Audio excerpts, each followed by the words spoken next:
ठीक है। कल जो पॉइंट्स पढ़े गए थे, बाद में आप लोगों ने, कुछ लोगों ने कहा था कि कठिन थे या कठिन लग रहा था। हमें लग रहा था बहुत सरल है, और आप लोग बहुत साल से सत्संग सुन रहे हो, तो अगर उसको सिंपल रीडिंग भी लगाएंगे तो आप लोग कैच कर लोगे, समझ में आ जाएगा। लेकिन कई लोगों को हर समय नहीं होता है कि सारे बहुत साल पुराने ही सत्संगी बैठे हों। कई बार ऐसा होता है कि कुछ नए कुछ पुराने, वो तो मिले जुले सत्संग में बैठते ही हैं। ये ब्रह्म ज्ञान की क्लास ऐसी क्लास है जहाँ पे क्लास 1 में केजी में आने वाला बच्चा, 1 वाला बच्चा भी, और बिल्कुल रिसर्च करने वाला पीएचडी वाला बच्चा भी, सारे ही एक साथ बैठते हैं। स्कूल में तो अलग अलग बने होते हैं रूम, यहाँ पे केजी नर्सरी के बच्चे बैठेंगे, या 1 का बैठेगा, या 2nd का, या 8th का, या 10th का, सबके अलग अलग बने होते हैं। मगर ब्रह्म ज्ञान की क्लास में सब एक साथ सामूहिक तौर पे बैठते हैं, तो इसलिए कभी कभी किसी को कम भी समझ में आता है। और मेन बात जो बताई जा रही थी कल, तो बताया गया था कि श्रीमद् भागवत में सर्वनाश के कारण स्वरूप अधर्म को बताया। मतलब जो तुम्हारे जीवन में सर्वनाश हो जाएगा उसका मुख्य कारण अधर्म है। अधर्म पे चलना, अधर्मी होके रहना, तो उससे आपका सर्वनाश होता है। और धर्म पे चलते हो तो आपका विकास होता है, आप नष्ट नहीं होते, सदा सदा के लिए अमर हो जाते हो। और अगर हम अधर्म पे चलते हैं तो फिर आपके अंदर बहुत सारे दोष आते चले जाते हैं। ये बात हमेशा ख्याल रखना कि अधर्म पे चलने में आपके अंदर बहुत सारे दोष आते चले जाएंगे, और धर्म पे चलोगे तो फिर आपके अंदर बहुत सारे अच्छे सद्गुण आते चले जाएंगे। तो अधर्म जो है उस पे अगर आप चलते हो तो उसका रिजल्ट क्या है कि आप मिथ्या में पड़ जाते हो। जगत मिथ्या है, जगत को सत्य मानना अज्ञान है। तो जब आप जगत को सत्य मान रहे हो, अज्ञान में हो, तो मिथ्या में तो आप रहे, झूठ में पड़े हुए हो। और जो व्यक्ति झूठ में पड़ा है तो उससे तो फिर और गलत काम होते ही चले जाएंगे। सच अगर आपके जीवन में है तो आप सच्चाई की तरफ जाओगे, झूठ है तो आप झूठ की तरफ जाओगे। और जब हम अधर्म पे रहते हैं, मिथ्या का सहारा ले लेते हैं, तो फिर आपके अंदर में अहंकार भी पनप जाता है। आपके अंदर एक अपने अंदर श्रेष्ठता का अभिमान, और जो गुण आपके अंदर नहीं है उनको भी आप समझते हो मेरे अंदर में है। औरों को कम समझोगे, अपने को अधिक समझोगे। संसार में जो अधर्म पे चलता है वो अपने को बड़ा शहंशाह समझता है। आप देखो, जितने भी किसी भी प्रकार से उनके पास सत्ता है, शक्ति है, तो गुरु जी बोलते थे सत्ता जिसको मिली तो सताना शुरू कर देता है। किसी प्रकार का बल है तो उस बल का अज्ञानता के कारण से दुरुपयोग करना शुरू कर देता है। तो और उसके अंदर में अपनी अज्ञानता का ही अहंकार आता है। मैं तो बहुत कुछ हूँ, मेरे आगे इन लोग की क्या हस्ती, मेरे आगे किसी की क्या बिसात है, मैं जो चाहे वो कर सकता हूँ।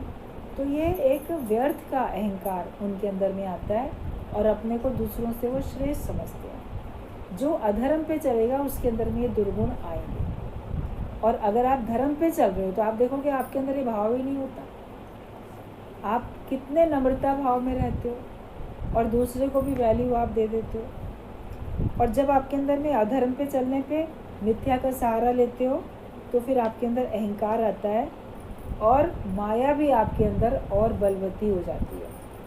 तीनों प्रकार की माया, रजोगुणी, सतोगुणी, तमोगुणी, तीनों प्रकार की माया बलवती हो जाती है। वो आपके अंदर से और प्रकट हो जाती है, आप उसी के घेरे में घिर जाते हो। त्रिगुणातीत नहीं हो पाते, माया रहित नहीं हो पाते, लेकिन किसी न किसी प्रकार की माया आपको घेर लेती है। माया का आपके अंदर में जन्म हो जाता है। बाहर की माया थोड़ी आपको दुखी करने वाली है, आपके अंदर जो माया है वो आपको दुखी करती है। बाहर की परिस्थिति आपको दुखी नहीं करती, बाहर का कुछ भी आपको विचलित नहीं कर सकता जब तक आपके अंदर वो भाव नहीं है। भीतर के भाव ही पहले आपको गिराते हैं, तब आप कहते हो बाहर से इस परिस्थिति में मैं गिर गया, लेकिन पहले अंदर से गिर। गुरुजी बोलते थे तुम्हारे अंदर जो वासना है उसने पहले तुमको गिराया, तब तुम बाहर बोलोगे कि हाँ फलाने ने मुझे गिरा दिया। तुम्हारे अंदर किसी प्रकार का भाव नहीं था तो बाहर कितनी भी परिस्थितियाँ। ब्रह्मज्ञानी के सामने 1000 नग्न लड़कियां भी अगर नृत्य करती भी हों तो भी उसका मन डोलायमान नहीं होगा। एक ब्रह्मज्ञानी की परीक्षा लेने के लिए उसको स्वर्ग में बुला लिया इंद्र ने अपने राज्य में, क्योंकि जो अप्सरा थी वो बोलती थी कि मैं सबको गिरा सकती हूँ, देखो इतनी भगवान ने सुंदरता दी है। तो उसने कहा कि सबको तो गिरा सकती हो लेकिन ब्रह्मज्ञानी को नहीं गिरा सकती। बोले ऐसा नहीं हो सकता, ब्रह्मज्ञानी को भी गिरा सकते हैं, लेकिन वो रहते ही साध संगत के बीच में है, उसी में तपस्या में रहते हैं। अगर वो थोड़ा सा अपने उस स्थान से हटके संसार में या हमारे स्थान में आए तो कैसे नहीं वो गिरेंगे, कि बाहर के माहौल का असर होता है ना। तो कहा ठीक है बुला के देख लेते हैं। तो ब्रह्मज्ञानी को निमंत्रण भेजा कि आप आओ। तो वो अपने 2 शिष्यों के साथ पहुंच गए, चले गए, फिर बुलाया है तो। अब वहाँ पे तो इंद्र की सभा, राग रंग सब पी रहे हैं, सोमरस, खुश हैं। अप्सराओं का फिर नृत्य होने लगा, और जिस अप्सरा ने कहा था उर्वशी ने, तो फिर वो बहुत कामुक नृत्य करने लगी। अब जो शिष्य थे वो तो बड़े परेशान हुए, ये गुरुजी कहाँ ले आए हमको। तो उसने एक ने तो अपनी आँख बंद कर ली, कितनी देर आँख बंद करे, फिर कभी खोल के देखे, फिर बंद करे, और एक तो फिर थोड़ी देर बैठा रहा, फिर उठ के वहाँ से चला ही गया। और दूसरा वहाँ बैठा तो रहा, मगर फिर उसने कि मैं देखूँगा ही नहीं। कभी देखा, कभी बंद किया, फिर बोला देखना ही नहीं है। मगर देख रहे थे वो शिष्य भी कि ब्रह्मज्ञानी तो बड़े खुश होकर उसका नृत्य देख रहे हैं, सहज में देख रहे हैं। और उसने खूब डांस किया। डांस करते करते उसने अपने शरीर पे जो वस्त्र थे वो एक एक करके हटाए, उनको उतार के चारों तरफ बिखरा दिया, फेंकना शुरू किया, और डांस करती रही। और देखा ब्रह्मज्ञानी के ऊपर तो कोई असर ही नहीं हो रहा है, बल्कि वो देख भी रहे हैं, ये नहीं कि आँख बंद कर ली हो, देख भी रहे हैं और खुश भी हो रहे हैं। मगर उनके भाव से, उनके चेहरे से कभी भी ये जाहिर नहीं हो रहा कि वो आसक्त हो रहे हैं या उन्हें उस लड़की को प्राप्त करने की भावना उत्पन्न हो रही है, ऐसा कुछ भी नहीं लग रहा था। वो डांस करती रही और उसने अपने शरीर के सारे कपड़े एक एक करके हटा दिए, बिल्कुल नग्न होकर उसने नृत्य किया। और कब तक कोई डांस करेगा, कितनी देर करेगा डांस, आखिरकार तो थकेगा। वो नृत्य करते करते करते थक गई और थक के एकदम ब्रह्मज्ञानी के आगे उसके चरणों में गिरी, थक के। तो वो कहते हैं ब्रह्मज्ञानी कि उर्वशी अभी और भी वस्त्र उतारो, अभी तो तुमने पूरे कपड़े नहीं उतारे, और भी उतारो। तो वो शर्मिंदा हो गई, कहती है कि महाराज मेरे शरीर पर तो एक धागा भी नहीं है, एक भी वस्त्र नहीं है, ये आप क्या कह रहे हैं। तो उन्होंने कहा जो देह रूपी वस्त्र है इसको भी तो उतारो, ये शरीर भी तो कपड़ा है, ये शरीर तुमने पहन रखा है। अभी उर्वशी को मैंने देखा कहाँ, तुमने अभी अपने आप को दिखाया कहाँ। तुमने बाहर के वस्त्र हटा लिए, लेकिन देह रूपी वस्त्र हटाओ, तब पता चले ना कि उर्वशी में उर्वशी कहाँ है। अपना वास्तविक रूप तो दिखाओ। उस वास्तविक रूप पे सब फिदा होते हैं, शरीर पे थोड़ी। ये तो तुम्हारा आत्मा का वस्त्र है। तो वो समझ गई कि जो ब्रह्म में स्थित रहता है उसको हम कभी भी गिरा नहीं सकते, कोई भी नहीं गिरा सकता। अगर आप अपनी ब्रह्माकार वृत्ति में हो तो आपको कोई नहीं गिरा सकता। ये कहना गलत है कि बाहर की माया मुझे गिरा देती है। आपके अंदर माया भरी पड़ी है, तब वो बाहर गिराती है आपको। बाहर की माया तब प्रभाव डालती है। तो जब आप अज्ञान में हो, अधर्म पे हो, मिथ्या को सच मान के मिथ्या का सहारा लेके चलते हो, झूठे अहंकार में रहते हो, तो माया आपके अंदर पनप जाती है। और वही माया फिर आपसे बहुत सारे ऐसे कार्य कराती है जो कि नहीं करने चाहिए। और जब माया और ये आपके अंदर दम्भ उत्पन्न होता है तो फिर आपके अंदर उसी के कारण से लोभ भी आ जाता है। माया अंदर बढ़ेगी तो बाहर से भी आपके अंदर में और पाने की इच्छा होगी, तो लोभ लालच भी आपका बढ़ेगा। जो अधर्म पे चलेगा उसके अंदर लोभ लालच बढ़ता है, और फिर उसके अंदर में एक ढीठपना भी आ जाता है। जैसे कि बेशर्म हो जाता है वो व्यक्ति लोभ के कारण से। बोलते लोभ तो तुम्हें कुत्ते के साथ भी खिला देगा, वो भी तुम उसके साथ बर्तन में, एक ही बर्तन में खाना पसंद कर लोगे लोभ के कारण से। और कोई आपको कितना भी कहे तो आप जैसे कि चिकना घड़ा हो जाते हो, ढीठ की आपको कोई असर ही नहीं होता। बदनामी होती है तो होती रहे, कोई बोलता है तो बोलता रहे, मुझे क्या करना। तो ये शठता, ये ढीठता हमारे अंदर में आती है। अधर्म पे अगर हम चलते हैं तो ये सब एक एक करके हमारे अंदर पनपने लग जाते हैं। और फिर उसके बाद क्रोध भी हमारे अंदर में आने लग जाता है। जो जितना अधर्मी व्यक्ति होगा उतने ही फिर वो क्रोधी भी होगा, क्रोध भी उसके अंदर बहुत अधिक हो जाएगा। और साथ साथ ईर्ष्या भी आ जाती है।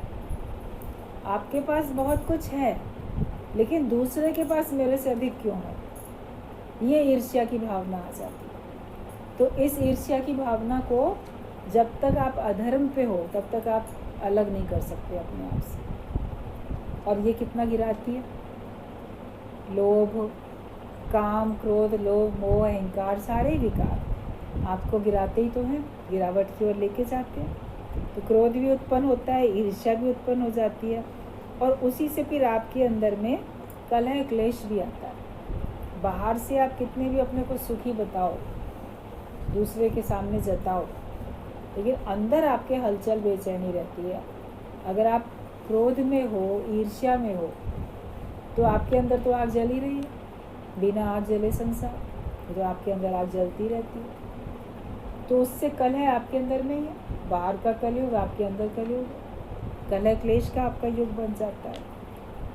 और फिर आप अपनी बात को सही सिद्ध करने के लिए गलत गलत बातें बोलते हो, और गलत बातों पे भी आप ये चाहते हो कि उसको लोग सही माने। ऐसी युक्तियाँ, ऐसे प्रमाण, ऐसी बात बताओगे किसी भी टॉपिक को लेके, धर्म को लेके या किसी भी समाज में किसी भी टॉपिक को लेके, आप बस अपना ही मन मानना। कई बार आप लोग देखते नहीं हो टीवी में, कोई बड़े कहाँ के नेता या कोई भी होते हैं, वो अपने मन से कुछ भी बयान देते रहते हैं, उसका कोई सर पैर नहीं होता, मगर उसी बात को अड़े रहेंगे, सिद्ध करेंगे कि नहीं हम सही हैं बिल्कुल। तो जो अधर्म पे चलने वाले लोग होते हैं तो वो अपनी बात को सही सिद्ध करने के लिए अपने मन से ही प्रमाण देते रहते हैं, अपने मन से ही बातें बताते रहते हैं, जिनका किन्हीं शास्त्रों में भी उल्लेख नहीं है, मगर वो उसी को ही सही मानते हैं। जो उन्होंने सोच लिया उसी को सही मानते हैं और उसी के बारे में लोगों से चर्चा करते हैं, और ये चाहते हैं कि लोग उनकी बात को फॉलो करें, उनकी बात को लोग मानें। और फिर आपके अंदर में अधर्म पे ये सारे जो दोष दुर्गुण पनपने लग गए हैं, इसके कारण से अंदर अंदर भय भी रहता है। दूसरों से हार जाने का भय रहेगा, ये सब छूट जाए, मेरा छूट ना जाए, इस बात का भय रहेगा। और मृत्यु का तो भय रहता ही रहता है। मौत के भय से कौन बचा सकता है? जो अधर्म पे चलेगा उसको अपनी मृत्यु का, अपने वालों की मृत्यु का तो भय रहेगा ही रहेगा। तो ये सब अधर्म पे अगर आप चलते हो तो आपका सर्वनाश होता है। ये सारे दुर्गुण अगर आपके अंदर में हैं तो क्या आपका सर्वनाश नहीं होगा? जितना भी अभी तक अच्छा किया भी होगा वो भी सब व्यर्थ हो जाएगा। की हुई कमाई सब व्यर्थ हो जाती है। पिछले जन्मों में कुछ अच्छा किया हो, इस जन्म में मान लो भूले भटके कुछ अच्छा किया हो, तो वो तो एक तरफ रह जाता है। और अधर्म पे चलने से लोग फिर आपके अधर्म को याद करते हैं। कोई बच्चे बचपन में बड़े धार्मिक दिखते हैं, फिर बड़े होके अधर्मी बन जाते हैं, तो उनका बचपन का धार्मिकपना कोई याद करेगा? जो बाद में बड़े होके गलत काम कर रहे हैं तो लोग तो वही याद करेंगे।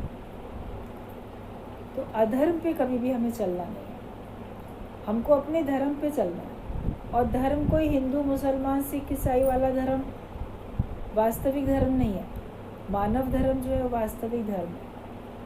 शाश्वत सनातन जो शाश्वत धर्म है, जो सर्व के हित के लिए है, वो धर्म ही तो सही धर्म है। जो धर्म आपको अत्याचार और हिंसा, अन्याय सिखाता है, नफरत, घृणा सिखाता है, वो धर्म वास्तव में तो सबके हित का नहीं है, आपका स्वार्थ पूरा करने वाला धर्म है। तो वो हम उसको धर्म बोल देंगे, मगर हकीकत में भगवान की दृष्टि में वो धर्म नहीं, वो आपका स्वार्थ है। लेकिन जो सर्व के हित के लिए आप कार्य करते हो, जिससे वास्तव में भगवान खुश होंगे, तो वो धर्म होता है। अभी आप किसी व्यक्ति को बोलो कि मैं आपको मानता हूँ, मैं आपको बहुत पसंद करता हूँ, लेकिन उस व्यक्ति के बच्चों से आप नफ़रत करो, उस व्यक्ति के बच्चों को आप मारो पीटो, नुकसान पहुँचाओ, तो क्या उस व्यक्ति के मन में आप अपने लिए जगह बना सकोगे? क्या वो व्यक्ति आपको प्रेम करेगा, आपको अपना मानेगा? वो बोलेगा एक ऐसा व्यक्ति है, मेरे बच्चों से तो नफ़रत करता है और मेरे से बड़ी मित्रता रख रहा है। तो सारे संसार में जो भी सब है वो उस परमेश्वर की तो संतान है, भगवान की तो संतान है। हम भगवान के बनाए हुए बंदों में तो भेदभाव रखें, उसमें हम नफ़रत करें, उसमें हम अत्याचार करें और बोले हम तो बड़े धार्मिक हैं, भगवान हमसे खुश होंगे। तो भगवान कैसे खुश होंगे तुमसे? किसी हाल भगवान खुश नहीं हो सकते। तो धर्म जो है वो जो आपको सर्व के साथ अच्छे से व्यवहार करके सबको अपना समझ के आपको जीवन जीना सिखाता है, वो धर्म होता है। जियो और जीने दो, प्रेम में रहो। लेकिन जो अधर्म पे चलते हैं वो इस बात को नहीं समझ पाते, इसीलिए उनका फिर सर्वनाश हो जाता है, उनका नाम हमेशा के लिए खराब हो जाता है, उनका जीवन बर्बाद होता है और वो कई जन्मों तक अपने किए हुए पापों का फल कष्ट के रूप में भुगतते रहते हैं। कर्म करते समय नहीं याद रहता, फल भोगते समय हाय हाय करते हैं। कर्म करते समय परिणाम की कोई याद नहीं करते कि मेरा आखिरकार बाद में क्या होगा। और फिर यातना और नरक उनके जीवन में रह जाते हैं। जितनी भी ये भोग योनियाँ हैं, 84 लाख योनियाँ, वो सब नरक योनि ही तो है। उस योनि में पशु पक्षी कीट पतंग, इवन मनुष्य भी जो आपको दुख भोगते हुए दिख रहे हैं, खुद ही बोलते हैं ना, मनुष्य दुख है तो हमको जैसे नरक में हम तो पड़े, सुख है तो हम तो स्वर्ग का सुख हो गए, हम तो जैसे स्वर्ग में, और दुख है तो हम जैसे नरक में।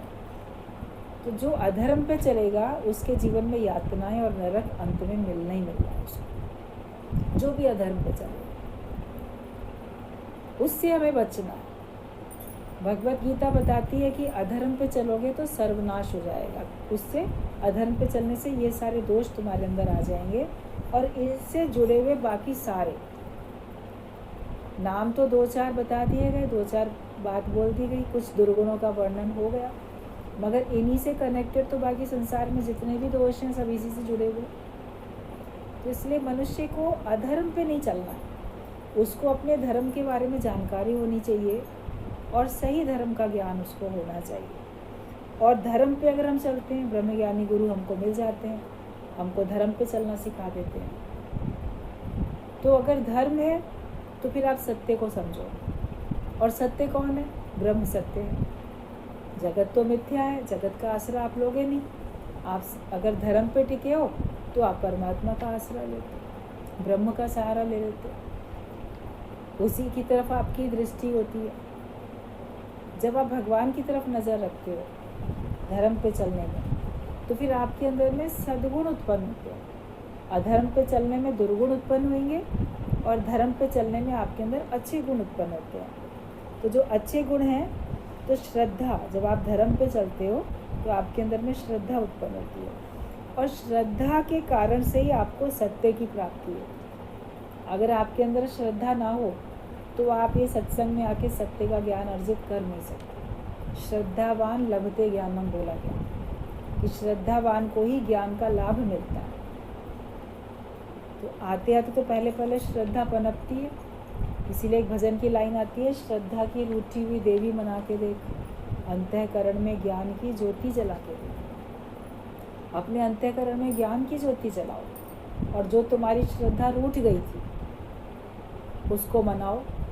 कोई नाराज़ होता है उसको मना लेते हैं ना, अपने फेवर में कर लेते हैं। आपके अंदर की श्रद्धा रूठी हुई है, अरे भगवान कुछ नहीं होता, भगवान ने मुझे सुख नहीं दिए, भगवान ने मेरी सुनी नहीं, मैं भगवान को अब मानूंगा नहीं। तो ये सब जो है ना अश्रद्धा के कारण हो रहा है। श्रद्धा की देवी नाराज़ हो गई तुमसे और तुमने उसको नाराज़ कर दिया उसकी शिकायत करके। तो अब वापस अपने अंदर श्रद्धा रखो कि नहीं, भगवान मेरे से क्यों नाराज़ होंगे। जब मैं भगवान की भावना सच्चे मन से पूजा करता हूँ, भगवान में विश्वास रखता हूँ और ये विश्वास रखता हूँ कि ईश्वर जो भी करता है अच्छा करता है, मेरे लिए भला करता है, और जो कुछ उसने अभी तक मेरे साथ किया है वो बहुत अच्छा किया है। उतना तो कई लोगों के साथ नहीं किया। जो कुछ हमको भगवान ने दिया वो कई लोगों को नहीं दिया है। शुक्र मनाना चाहिए कि भगवान ने मुझे इतना सब तो दिया। तो आपके अंदर में ज्ञान के वचनों के प्रति श्रद्धा आती है और श्रद्धा से सत्य आपके अंदर में टिक जाता है। श्रद्धा नहीं होगी तो सत्य टिकेगा नहीं, ज्ञान आपके अंदर में टिकेगा नहीं। और सत्संग में आके धर्म पे चलना गुरु सिखाता है, तो धर्म पे चलने से आप श्रद्धावान बनते हो। मतलब कि जो वचन हम सुनते हैं उनमें पूर्ण विश्वास और वो हमको अच्छे तरफ लेके जाएंगे, ये विश्वास, उससे मेरा भला होगा, मेरा फ़ायदा होगा। और आपके अंदर में मैत्री भी आती है, सबसे मित्रता का गुण आता है। तो मैत्री, करुणा, मुदिता, संकरुणा, विहार। सत्संग में आने के बाद आप देखोगे आपका सबसे मित्रता का भाव हो जाता है, किसी से शत्रुता का भाव नहीं रहता और हर एक से आप दोस्ती कर पाते हो, मतलब हर एक से मित्रवत व्यवहार कर पाते हो। तो मैत्री हमारे अंदर में आती है। मैत्री से हमको प्रसाद मतलब कि प्रसन्नता मिलती है। जिसके मित्र होते हैं तो उन मित्रों को देख के प्रसन्नता मिलती है ना। आपकी सहेली, आपका दोस्त कोई सामने आ जाए, उसको देखते मन कितना खुश हो जाता है, मेरे फ्रेंड्स हैं। तो मैत्री से प्रसन्नता मिलती है। और जिसके कोई मित्र नहीं होते हैं तो वो जीवन में प्रसन्न भी कम दिखाई देती है। आप देखो कोई ऐसा है जिसका कोई दोस्त ही नहीं है, किसी से मित्रता नहीं है, अकेला अकेला बैठा रहता है, अकेला अकेला घूमता है, तो वो खुश भी कम नज़र आता है।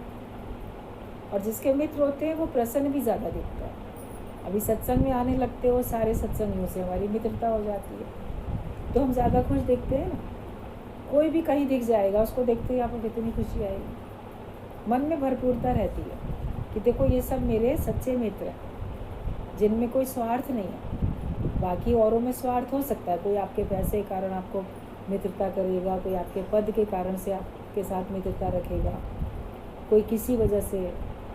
लेकिन साध संगत, गुरु, वो आपसे आपके कारण से मित्रता रखते हैं। उनको आपसे कुछ सांसारिक पदार्थ नहीं चाहिए, लेकिन वो आपसे सच्ची मित्रता रखते हैं। कि हम इसलिए नहीं दोस्ती करते कि ये मेरा काम करेंगे, ये मेरा नाम करेंगे, ये मेरी मदद करेंगे, बस ये मेरे अपने हैं या ये मेरे जो अपना भगवान है उसके प्यारे हैं, ये भगवान के भक्त हैं, ये सोच के भी आपकी मित्रता हो जाती है। साध संगत में भी ये सब हमारे गुरु के प्यारे हैं। मतलब जो भी तेरा प्यारा हो मेरे दिल का प्यारा, भगवान जो भी तुम्हारे प्यारे हैं वो सब मेरे दिल के भी प्यारे बन जाए, क्योंकि उन सब के अंदर भगवान की भक्ति है, लगन है, उनके अंदर सबके अंदर ज्ञान की ज्योत जल रही है। उन्होंने सब ने अपने जीवन को रोशन किया, अपने जीवन को स्वच्छ किया, सरल किया, निर्मल किया, तो वो सब बहुत अच्छे हैं। उनकी अच्छाई को देखकर आपकी उनसे मित्रता होती है। तो मित्रता होती है तो प्रसन्नता भी आती है और दया आपके अंदर में आ जाती है, सबके लिए दया की भावना। और दया होती है तो आपके अंदर में अभय दान की भावना आ जाती है। मतलब दया के कारण से आप हर एक को अभय प्रदान कर सकते हो कि तुम्हें डरने की ज़रूरत नहीं। जिसके मन में दया होती है ना, उससे पशु पक्षी भी नहीं डरते हैं, और जिसके मन में दया नहीं होती उसको देख के वो भाग जाते हैं, उड़ जाएंगे, भाग जाएंगे। वो भी समझ जाते हैं कि इसके मन में दया नहीं है, ये हमें मारे पीटेगा या हमको जान से मार देगा। लेकिन वो भी समझ जाते हैं जिसके अंदर दया होती है तो उससे उनको भी भय नहीं होता, वो भी निर्भयता के साथ रहते हैं। तो दया की भावना से आप हर एक के अंदर में वो भाव जगा लेते हो कि मैं तुम्हारे साथ हूँ, तुम्हें अब डरने की ज़रूरत नहीं, कम से कम मेरी प्रेजेंस में तुम्हें डरने की ज़रूरत है।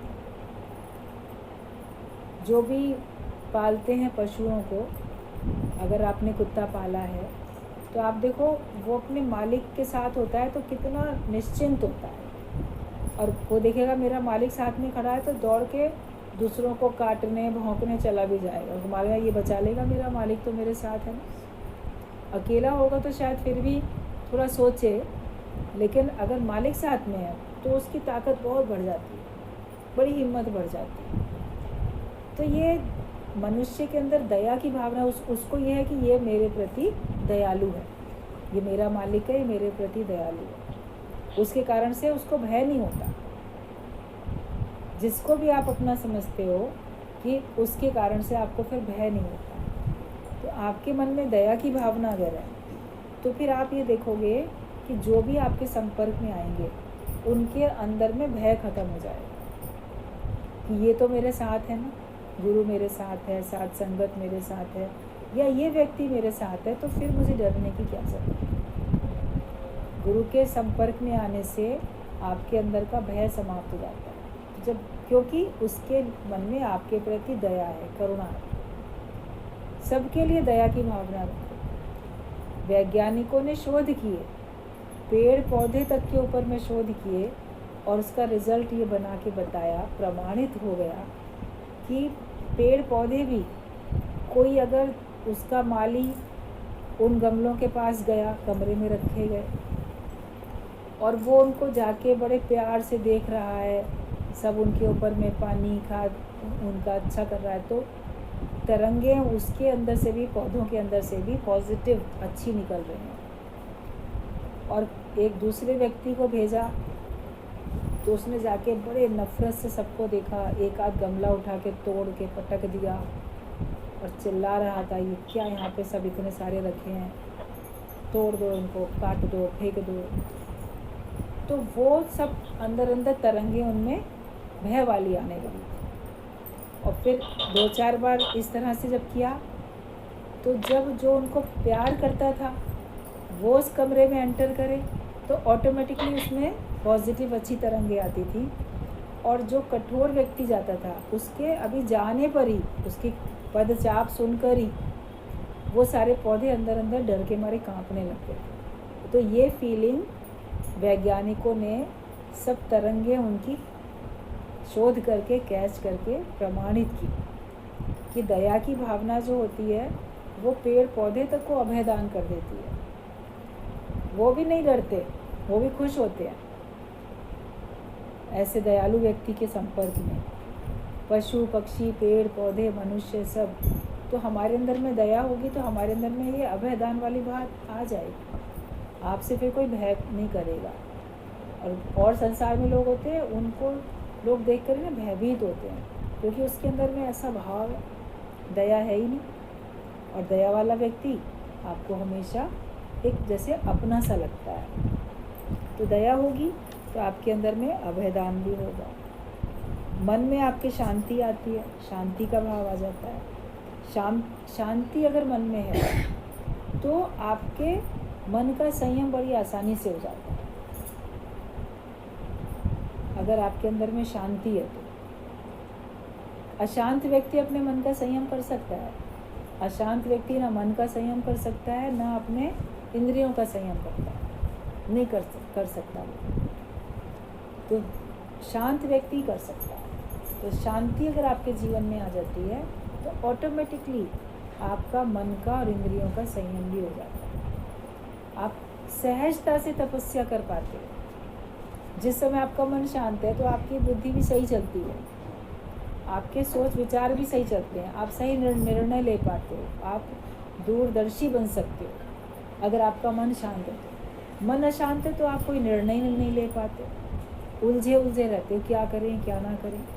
तो हमारे अंदर में जब हम धर्म पे चलते हैं तो हमारे अंदर में शांति भी आ जाती है। शांति आने से आपके सोच विचार मन बुद्धि सब संयमित हो जाती है, स्थिर हो जाती है, और आप फिर सही फैसला सही निर्णय कर पाते हो। और आपके अंदर में एक भाव आता है धर्म पे चलने से तुष्टि का, मतलब संतुष्टि का। तो वो जैसे हमको तृप्ति का, कि मैं भरपूर हूँ, मैं तृप्त हूँ। जब ये संतुष्टि वाला भाव आता है तो ये आपके अंदर में हर्ष उत्पन्न कर देता है। अगर आपके अंदर में संतुष्टि का भाव नहीं है, तृप्ति का भाव नहीं है, तो क्या अंदर में हर्ष उत्पन्न होएगा? शोक होएगा अंदर, हर्ष और शोक। तो जो अंदर में एक मन प्रसन्नता की भावना में रहता है, वो तभी रह पाता है जब वो समझता है कि मैं बिल्कुल भरपूर हूँ। लेकिन मेरे अंदर ये कमी, मेरे अंदर वो कमी को देखोगे तो आप कभी खुश नहीं रह सकते। धर्म पे चलने में आपके अंदर में भरपूरता आती है। अब कोई आवश्यकता ही नहीं है। एक तू जो मिला सारी दुनिया मिली, भगवान तुम मिल गए, मुझे अब सब मिल गया, अब मुझे किसी और चीज़ की ज़रूरत ही नहीं। मैं अपने आप में तृप्त हूँ, मैं अपने आप में भरपूर हूँ। तो फिर आप देखोगे कि आपके अंदर में प्रसन्नता भी रहती है, हर्ष में आप रहते हो, बहुत खुश रहते हो आप। और आपको अपने अंदर में जैसे कि एक संतुष्टि और एक होता है पुष्टि, मतलब कि बल भी होता है। जैसे कहते हैं ना, बहुत पौष्टिक चीज़ें खाओ तो आपको ताकत आ जाती है। तो किसी का अच्छा सा लालन पालन किया, भरण पोषण किसी का किया, हमने किसी को रिष्ट पुष्ट कर दिया, कहते हैं ना, तो वो जैसे अपने अंदर की एक ताकत, सत्य के कारण से, धर्म पे चलने से आपको अंदर एक ताकत रहती है, एक पुष्टि का आपको अनुभव होता है।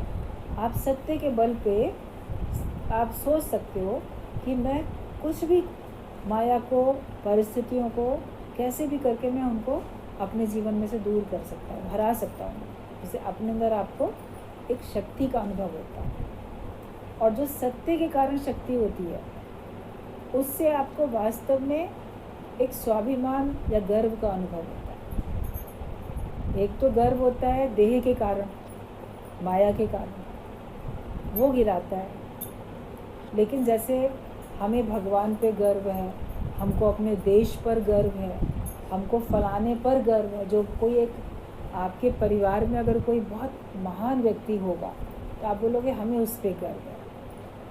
तो ये ऐसा घमंड नहीं है कि आप जो दूसरों को नीचा दिखाने के लिए आप गर्व में आते हो, लेकिन वो दूसरे की अच्छाई को देख के आप भी प्राउड फील करते हो, आपको भी अच्छा लगता है। तो अपने अंदर भी जब आप सत्य को महसूस करते हो, सत्य की शक्ति को महसूस करते हो, तो आपको अपने पे भी गर्व महसूस होता है कि देखो परमात्मा की कितनी कृपा है कि आज मेरे पास सत्य है।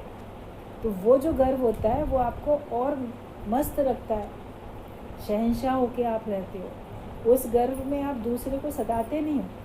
बाकी माया में जो होगा अहंकार, गर्व, उसमें आप दूसरे को अपने से कम समझोगे। मगर यहाँ पे दूसरे को कम नहीं समझते, दूसरे को तो सोचते नहीं, आप अपने आप में अपनी महिमा में स्थित हो जाते। वो शक्ति आपके अंदर में जब आती है, वो पुष्टि जो आती है, उससे आपको ये ऐसा आत्मिक निश्चय होता है, इस शक्ति का आपको गर्व अनुभव होता है कि हमारे पास सच्चा ज्ञान है, हमारे पास सच्चा गुरु है, हम सत्य में स्थित हैं। मैं आप ब्रह्मानंद मैनु वेद गाऊँ, वो स्थिति आ जाती है कि मैं खुद ही ब्रह्म हूँ और मुझे ये वेद शास्त्र मेरी महिमा गा रहे हैं। ये अपने पे गर्व हो रहा है, मगर ये गर्व अपने में आनंदित होने के लिए है। ये गर्व अपने को आनंदित महसूस करके दूसरे के दिखावे के लिए नहीं होता, ये अलग प्रकार का गर्व होता है। और जो भी हमारे से फिर कार्य होते हैं, जब आप धर्म पे चलते हो, कार्य तो आपसे होंगे, हाथ पे हाथ रख के थोड़ी बैठे रहोगे। जो भी आपसे कार्य होते हैं, जो भी क्रियाएं आपके द्वारा होती हैं, वो सारी की सारी क्रियाएं आपको योग की तरफ लेके जाती हैं, मतलब परमात्मा से आपका योग कराती हैं।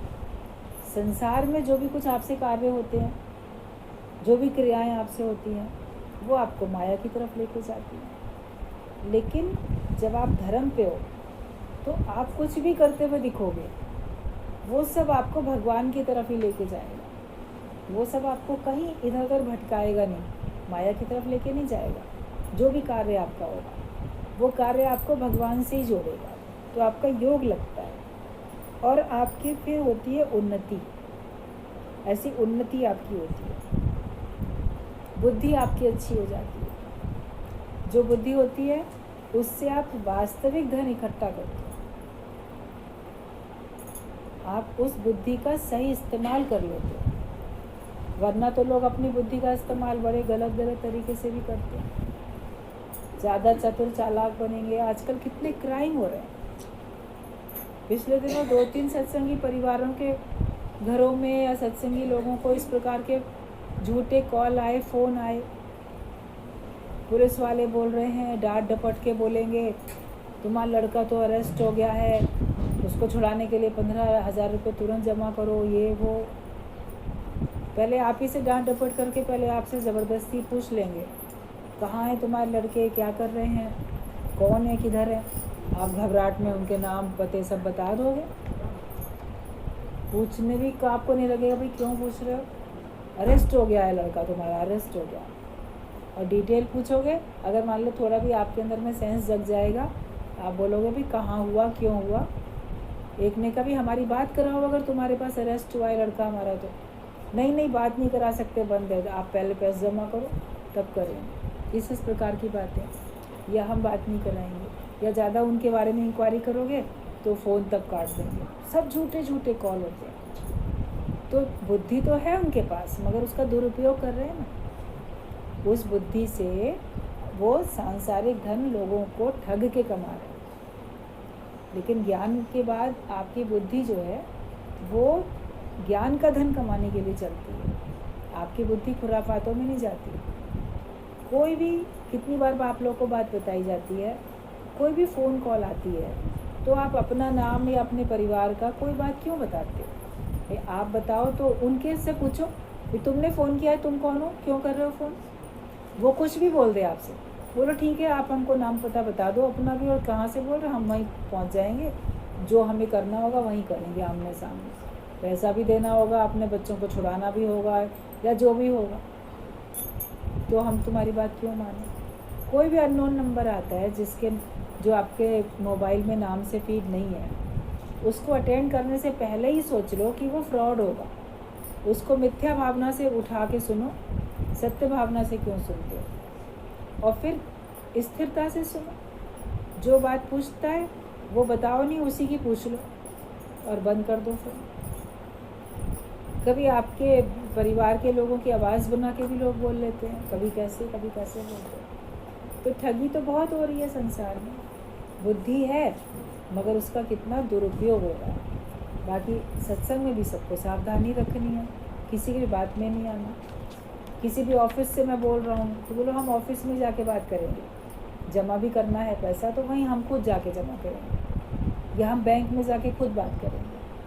फ़ोन पे आप कोई डिटेल या कुछ भी आपको काम करने की ज़रूरत है ही नहीं। इससे हमें सावधानी रखनी चाहिए। तो जब धर्म पे चलते हो तो आपकी बुद्धि वास्तविक धन इकट्ठा करने में लगती है। अभी आप अपने मन और बुद्धि का सही इस्तेमाल कर रहे हो, ज्ञान का धन इकट्ठा करने में लगे हो, और आपके अंदर में फिर आपकी बुद्धि इतनी अच्छी होती है कि आपकी स्मृति भी ठीक हो जाती है। वरना, और उसका सदुपयोग होने लगता है इसीलिए, वरना लोगों की याददाश्त ठीक होने लगती है, उलझी बुद्धि होती है। धर्म पे चलने वाले स्थिर होते हैं। हमको चलना है तो अपने धर्म पे चलना है, और हमारे अंदर में हमेशा मंगल की भावना होती है, अच्छा करने की भावना होती है। फिर हमारे अंदर में तितिक्षा होती है कि तपस्या में रहते हैं, सहन शक्ति बढ़ जाती है। जब धर्म पे रहोगे तो आपके अंदर सहन शक्ति बढ़ेगी। अधर्म पे रहने वाले व्यक्ति के अंदर में सहनशीलता नहीं होती, वो छोटी छोटी बातों में बड़े विचलित हो जाते हैं। लेकिन जो धर्म पे चलता है वो बड़ी बड़ी परिस्थितियों में भी स्थिर दिखाई दे जाता है। वो भगवान का भाव रखता है और उसके अंदर में सहन शक्ति होती है, और उसके अंदर में लज्जा होती है। मतलब कि ऐसे कार्य वो नहीं करता जिससे उसका नाम खराब हो, या उसके परिवार वालों का, उसके माता पिता का नाम खराब हो। अभी कोई गलत काम करेगा तो उसके माता पिता का नाम खराब होगा कि नहीं होगा। लोग तुरंत बोलेंगे इसके माँ बाप ने इसको यही सिखाया है, चाहे वो लड़का हो चाहे वो लड़की हो। तो गलत काम तो तुम करो और नाम बदनाम तुम्हारे माता पिता का हो। क्या वो ऐसे थे, उन्होंने तुमको गलत सिखाया था। जब बच्चे का जन्म होता है, चाहे लड़के का चाहे लड़की का, माता पिता उसको तो बड़े प्यार से पालते हैं। प्यार से पाल के और उसको अच्छी ही शिक्षा देते हैं। और हर माता पिता ये सोचते हैं मेरे बच्चे आगे चल के इतने अच्छे बने कि उनका जीवन में तो हो नाम, उनके कारण से मेरा नाम करेगा रोशन जग में मेरा राज दुलार, कि मेरा नाम रोशन करे। कोई नहीं चाहता कि मेरा नाम पे वट्टा लगे, मेरा नाम ये बदनाम कर दे, कोई भी नहीं चाहता। हर एक चाहता है कि मेरे बच्चे इतने अच्छे बने, महान बने, इतनी ऊंचाई तक पहुँचे कि उनके कारण से हमारा भी नाम हो जाए। खुश होते हैं ना, बच्चे की उन्नति देख के माता पिता खुश होते हैं।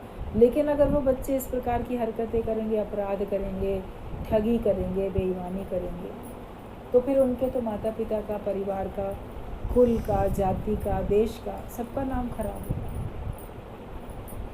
तो ऐसे काम करने में जो धर्म पे चलता है उसको लज्जा आती है कि लोग क्या कहें। वो मर्यादित होके जीता है, अमर्यादित होके नहीं जीता। वो उस लज्जा की भावना में रहता है। वो कहीं ऐसे अपशब्द मुख से नहीं निकाल सकता, ना वो कोई कर्म ऐसे कर सकता। तो उसके अंदर में लज्जा होती है, और लज्जा के कारण से उसके अंदर में नम्रता आ जाती है, बहुत जैसे विनय की भावना आ जाती है। वो बहुत सबके आगे शिष्टाचार में रहता है, विनय की भावना में, शिष्टाचार में रहता है, आदर मान सम्मान की भावना में रहता है, सबके आगे नम्रता भाव में रहता है। और जिसके अंदर में लज्जा की भावना नहीं होती है तो किसी का आदर मान सम्मान भी नहीं करेगा, वो अहंकार में रहेगा। कोई आपके घर में मेहमान आए, आप अगर उसका आदर मान सम्मान नहीं करते हो तो ये क्या निशानी है कि आपके अंदर में ज़रा भी मर्यादा नहीं है, आपके अंदर इस बात की लज्जा नहीं है कि जो आया है वो क्या कहेगा, नाम खराब होगा, या मेरा नहीं होगा तो जिस घर में मैं हूँ उनका तो होगा। लज्जा होगी तो आप गलत काम नहीं करोगे, शिष्टाचार में चलोगे। तो धर्म पे अगर हम चलते हैं तो फिर हमारे अंदर में सारे गुण आते हैं, और ये सारे गुण हमारे अंदर में और भी अनेक गुणों को प्रकट करते हैं, और जो कि हमको भगवान से मिला देते हैं। अवगुण हमको गिरावट की ओर लेके जाते हैं, माया में हमको बिल्कुल गहराई में नीचे गिरा देते हैं, और गुण जो है वो हमको भगवान से मिला देते हैं। धर्म पे चलना चाहिए, अधर्म को छोड़ो। धर्म क्या है, अधर्म क्या है, ज्ञान क्या है, अज्ञान क्या है, सब भगवान कृष्ण ने भगवद गीता में बहुत अच्छी तरह से बताया। सबके पास भी भगवद गीता होती है, उसको पढ़ो कभी कभी, बीच बीच में से पढ़ो। जितनी बार पढ़ोगे उतनी बार आपको आनंद आएगा, उतनी बार अच्छा लगेगा, नए नए अर्थ उसके समझ में आएंगे। और जो बात समझ में नहीं आती है वो आप सत्संग में डिस्कस करो, पूछो, उससे आपका और बुद्धि विवेक सब खुलेगा, आपका ज्ञान और बढ़ेगा, विशालता में आओगे। अपनी उन्नति करो। अगर आप अपनी उन्नति में लगोगे तो भगवान भी आपके मददगार बनेंगे। आप जैसा भाव रखोगे उसी को तो पूरा करने के लिए भगवान भी मदद कर देंगे। अच्छा रखोगे तो अच्छा, बुरा रखोगे तो बुरा। जो गिरावट की ओर जाता है वहाँ भगवान उसे और धकेल देता है, जा और मर जाके और गिरावट की ओर जाओ। भगवान ने बोली है ये बात भगवद गीता में कि उनको मैं और भी कूकर शूकर योनियों में धकेल देता हूँ, मैं धक्का मार के उनको नीचाई की तरफ गिरा देता हूँ, जो ऐसे नीचाई की तरफ जाना चाहते हैं। लेकिन जो ऊंचाई की तरफ जाना चाहता है भगवान उसको सहारा देके ऊपर भी कर देते हैं। एक कदम जो आगे बढ़ता है, 100 कदम प्रभु आगे बढ़ता है। आप थोड़ा प्रयास करो, बाकी सारा प्रयास भगवान कर लेंगे। भगवान बड़ी ऊंचाई पे है, आप नीचाई पे खड़े हो, आप प्रयास करते हो ऊपर चढ़ने का, भगवान को अपना समझ के। भगवान खुद उतर के आके आपको गोद में लेके ऊपर चले जाते हैं। जैसे बच्चा उस सीढ़ी से चढ़ के अपनी माँ के पास छत पे जाना चाहता है, बच्चा छोटा, माँ ऊपर से देखती है, कहती आ रहा है, डगमग करते हुए आएगा, पता नहीं गिर ना जाए, कहीं चोट ना लगे, वो खुद ही उतर आती है, उसको गोद में लेके ऊपर चली आती है, चल अब यहाँ बैठ के खेलो। तो भगवान की तरफ हम कदम बढ़ाएंगे उसके बालक बन के, तो भगवान तो खुद ही हमको ऊंचा उठा लेंगे। भाव अपने अच्छे रखो, तो फिर आप देखोगे कि आपके अंदर में से भगवान प्रकट हो जाते हैं। जब धर्म पे आप रहोगे तो आपके अंदर से भगवान प्रकट हो जाते हैं। इसलिए हमेशा अधर्म का साथ नहीं दो, अधर्म पे नहीं चलो, हमेशा हमको धर्म पे चलना है। और धर्म वो जो हमारा परमात्मा से योग कराए, जिसमें हमारा आवागमन का चक्कर ख़त्म हो जाए और सर्व में ईश्वर हम देख सकें, सब में हम भगवान देख सकें, ये ज्ञान हो। और इसी भावना में हम खुद भी प्रसन्न रहें और हम सबको भी प्रसन्न रखें।